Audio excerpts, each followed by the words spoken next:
Véritable légende, le train de l'Orient Express ne laisse personne indifférent. Le luxe, le prestige, le raffinement, autant de termes qui collent parfaitement à ce train mythique qui dégage un parfum de nostalgie, de mystère et d'aventure.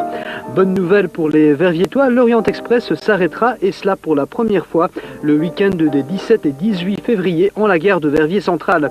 L'occasion de visiter ce palace prestigieux, mais aussi pour certains privilégiés d'effectuer un parcours à bord du train et de participer à un repas de gala. Pour en savoir plus, demandez le programme. En fait, nous avons prévu deux axes à notre opération. Le premier est une visite du train qui se déroulera le dimanche durant toute la journée sur la voie 5 de la gare de Verviers Centrale. On pourra visiter les voitures de l'Orient Express et admirer, disons, les différentes marqueteries et autres objets de luxe que l'on trouve dans ces voitures somptueuses. Le deuxième axe, c'est évidemment le repas de gala que nous organisons le samedi soir. Un repas de gala qui va réunir, nous l'espérons, 200 à 250 convives qui pourront, à bord du train, qui circulera sur un trajet entre Verviers, Welkenrad, Visé, Liège et retour par la vallée de Verviers, de la Vesdre, remorqué par une locomotive vapeur. Les gens pourront apprécier un repas somptueux à bord de ce train.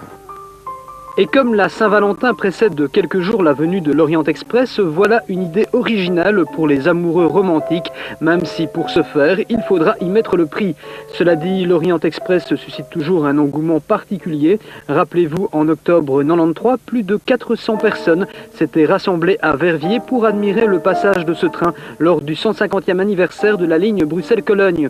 À quoi attribuer ce succès? La réponse de Jean-Louis Géniès, directeur commercial de la compagnie Pullman Orient Express situé à Paris.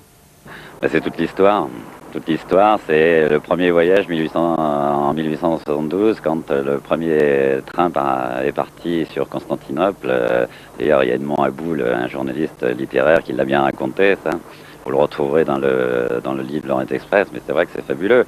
Puis bon, il y a toute l'histoire, le crime de l'Orient Express, tout cela, et ça fait rêver les gens à chaque fois. Vous savez, moi, ça m'amuse toujours de regarder les gens lorsqu'ils montent à bord.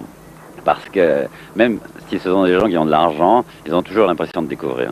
Et ça, c'est fabuleux. Surtout parce qu'en plus, vous avez René Lally qui a décoré ses voitures d'une façon merveilleuse, comme Proulx, comme Nelson. C'est assez extraordinaire, moi j'avoue. Pourtant, ça fait quelques années que j'y travaille, mais je ne suis pas fatigué de ce train. C'est vraiment une légende. C'est une légende, c'est vrai. Le rendez-vous est fixé, gageons que les Verviétois viendront nombreux pour découvrir ce train.